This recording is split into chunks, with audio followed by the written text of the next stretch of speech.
বরপুকুরি আহমেদনগর জামে মসজিদের কাম চলতেছে, ছাদ-ঢালাই অলরেডি হয়ে গেছে, এখন বহুত কাজ এখনো আছে। তো আপনারা যদি সহায় সহযোগিতা করতে পারেন, আখিরাতের জন্য কিছু করতে চান, তাহলে আসসালামু আলাইকুম বন্ধুরা। আমি একটা হকিকত বস্তু নিয়ে আপনার সামনে আসছি যে নিজের জন্য এই দুনিয়াতে কেউ কিছু করতে পারে না, পরিবারের জন্য একজন মানুষই সবকিছু করতে পারে। তো আমি আজকে রাত 2টা অবশ্য বর্তমান বাজতেছে 2টা 1 মিনিটে এই ভিডিওটা করতেছি, যাতে আমাদের আহমদনগর মসজিদের একটা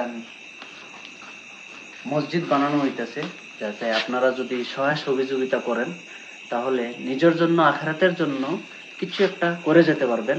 তাতে আমি একটা ছন্দ আপনাদেরকে শোনাতে চাই। নিঃশ্বাসের তো বিশ্বাস নাই রে, দেহের রুহটা আছে বাঁধা, রুহটা একদিন বেরিয়ে গেলে পরানোর কাপড়টা হবে সাদা, দেহটা আমার পরে থাকবে উঠানের এক কোণে, কান্নাকাটি তো সবাই করবে, রাখবে না কেউ মরে, একসাথে মোরা আড্ডা দিতাম বন্ধুরা সবাই মিলে, আমাকে একা কবরে রাখে সেই বন্ধুরাই যাবে চলে, মাঝে মধ্যে কেউ দেখিতে আসিবে, দোয়া করবে হাত তুলে, বাকিরা সবাই সময়ের সাথে আমাকে যাবে ভুলে। তো এই ছন্দটার মধ্যে এটাই বোঝা গেল যে যদি আমি আখিরাতের জন্য কিছু করে যেতে পারি তাহলে এটাই নিজেরই ফায়দা হবে বা নিজেরই লাভ হবে। এই জন্য আমাদের বরপুকুরি আহমেদনগর জামে মসজিদের কাম চলতেছে, ছাদ-ঢালাই অলরেডি হয়ে গেছে, এখন বহুত কাজ এখনো আছে।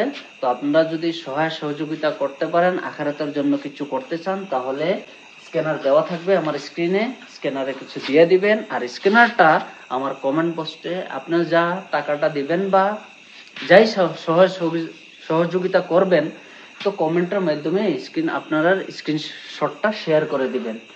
তো আশা করি আমার গাওয়ার এবং আপনার সবারই ভালো হবে। আসসালামু আলাইকুম রহমতুল্লাহ।